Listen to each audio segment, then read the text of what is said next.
Assalamualaikum warahmatullahi wabarakatuh. Kami dari kelompok 5 ingin mempresentasikan tentang biaya jangka menengah. Nama saya Zidan Gipar Maulana. Saya ada Gadi. Saya Sami Sidewi.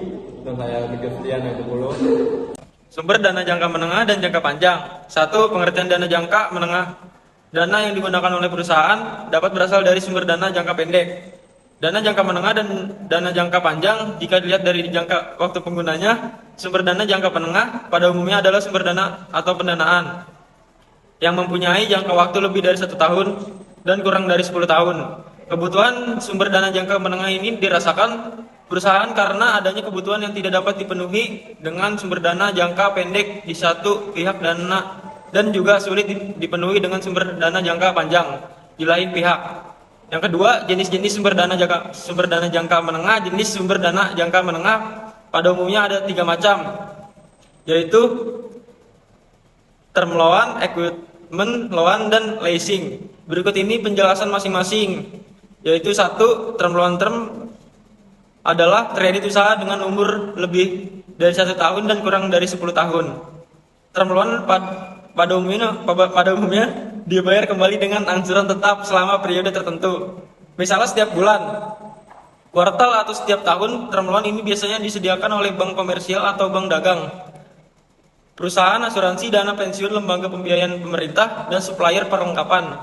Dipandang dari biaya, term loan ini memiliki biaya yang lebih rendah daripada modal saham atau obligasi, karena tindakannya biaya yang berkaitan dengan penerbitan saham atau obligasi. Jika dibandingkan dengan utang jangka pendek, term loan lebih baik karena tidak segera jatuh tempo, dan peminjam memberikan jaminan pembayaran secara periodik yang mencakup bunga dan pokok pinjaman. Bagi kreditur, jaminan atas pembayaran secara periodik ini dapat diperjualbelikan kepada pihak lain, biasanya lembaga pengumpulan piutang. Untuk mengetahui cara menetapkan besar angsuran pada term loan digunakan rumus sebagai berikut. Yang kedua ada equipment loan, adalah pendanaan atau pembiayaan yang dipergunakan untuk pengadaan perlengkapan baru.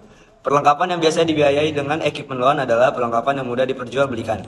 Peminjam biasanya menanggung beban lebih tinggi dari harga perlengkapan tersebut, dan selisihnya antara harga perlengkapan dengan beban total merupakan margin of safety bagi kreditur.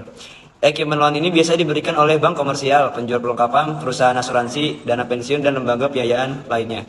Ada 2 instrumen yang dapat dipergunakan untuk membiayai equipment ini, yaitu melalui kontrak penjualan kondisional atau conditional sales contract, dan hipotek barang bergerak atau chattel mortgage. Apabila perusahaan menggunakan kontrak penjualan kondisional untuk membiayai pembelian perlengkapan, maka penjual akan menahan sebagian perlengkapan sampai pembeli melunasi keseluruhan pembayaran sesuai kontrak. Jadi pada saat barang dikirim, biasanya penjual menerima down payment atau DP, dan pembeli bersedia untuk melunasi secara periodik. Pada saat pelunasan berakhir, maka penjual akan menyerahkan perlengkapan yang ditahan atau mungkin surat-surat perlengkapan tersebut. Sedangkan jika digunakan hipotek barang bergerak, cara ini lebih umum dipergunakan oleh bank komersial. Hipotek ini sama halnya dengan pemberian gadai, di mana pemberian pinjaman memiliki atau menguasai hak atas sesuatu perlengkapan dan peminjam akan melunasinya untuk jangka waktu tertentu. Jika di kemudian hari peminjam gagal untuk membayar kembali pinjamannya, maka pihak pemberi pinjaman akan menjual perlengkapan yang ditahan tersebut. Yang ketiga ada leasing atau sewa guna usaha, adalah persetujuan atas dasar kontrak di mana pemilik dari aktiva atau pihak yang menyewakan aktiva atau lessor menginginkan pihak lain atau penyewa atau lessee untuk menggunakan jasa dari aktiva tersebut selama periode tertentu. Manfaat dari leasing antara lain bahwa lessee dapat memanfaatkan aktiva tersebut tanpa harus memiliki aktiva tersebut. Hak milik atas aktiva tersebut tetap pada lessor. Namun kadang-kadang lessee juga diberi kesempatan untuk memberi aktiva tersebut sebagai kompensasi manfaat yang dinikmati, maka lessee mempunyai kewajiban membayar secara periodik sebagai sewa aktiva yang digunakan. Sedangkan manfaat lainnya adalah bahwa lessee tidak perlu menanggung biaya perawatan, pajak, dan asuransi. Ada 3 bentuk leasing, yaitu sell and leaseback, operating lease, dan financial lease. A. Sell and leaseback. Pada sell and leaseback, perusahaan yang memiliki aktiva menjual aktiva tersebut kepada perusahaan lain dan sekaligus dibuat perjanjian untuk menyewa kembali aktiva tersebut untuk periode tertentu. Aktiva yang biasa disewa gunakan antara lain tanah, bangunan, dan peralatan pabrik. Sedangkan perusahaan yang biasanya sebagai pembeli adalah bank, perusahaan asuransi, perusahaan leasing, pegadaian, atau investor individu. Manfaat dari sell and leaseback ini adalah bahwa penyewa atau lease menerima pembayaran segera sebagai tambahan dana yang diinvestasikan ke investasi lain. Dan kebersamaan dengan itu, lease masih dapat menggunakan aktiva yang dijual selama jangka waktu perjanjian leasing. Lease mempunyai kewajiban membayar secara periode sebesar harga jual ditambah dengan tingkat keuntungan yang disyaratkan leaser. B. Operating lease. Operating lease atau service lease memberikan servis atau pelayanan baik mengenai bidang finansial maupun mengenai pemeliharaannya. Jadi, pihak leaser menyediakan pendanaan sekaligus biaya perawatan yang keseluruhannya tercakup dalam pembayaran leasing. Aktiva yang sering digunakan adalah komputer, mobil, dan truk. Dalam leasing, jenis ini biasanya terdapat klausul yang memberikan hak kepada lease untuk membatalkan perjanjian leasing dan mengembalikan peralatan itu kepada leaser sebelum habis waktu berlakunya. Hal ini merupakan syarat penting bagi lease karena ini berarti bahwa lease dapat mengembalikan perlengkapan equipment tersebut apabila ada perkembangan teknologi baru yang menyebabkan perlengkapan itu menjadi usang. C. Financial lease. Financial lease atau capital lease berbeda dengan operating lease, yaitu leaser tidak menanggung biaya perawatan perjanjian kontrak leasing tidak dapat dibatalkan dan leasing diangsur secara penuh. Dengan demikian, leaser menerima pembayaran sebesar harga peroleh aktiva plus tingkat keuntungan yang disyaratkan.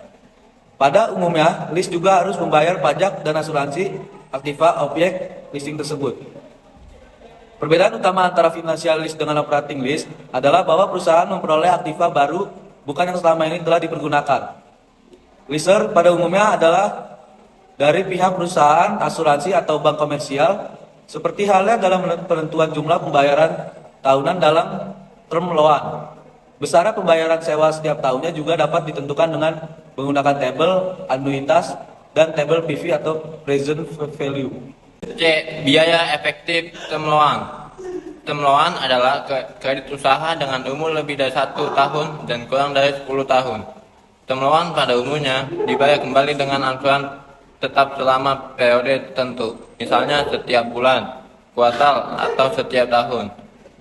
Term loan ini biasanya disediakan oleh bank komersial atau bank dagang, perusahaan asuransi, dana pensiun, lembaga pembiayaan, pemerintah, dan suplai perlengkapan. Dipandang dari biaya, term loan ini memiliki biaya yang lebih rendah daripada modal saham atau obligasi, karena tidak adanya biaya yang berkaitan dengan penerbitan saham atau obligasi. Jika dibandingkan dengan hutang jangka pendek, term loan lebih baik karena tidak segera jatuh tempo dan peminjam memberikan jaminan pembayaran secara periodik yang mencakup bunga dan pokok pinjaman. Bagi kreditur, jaminan atas pembayaran secara periodik ini dapat diperjualbelikan kepada pihak lain, misalnya lembaga pengumpul piutang.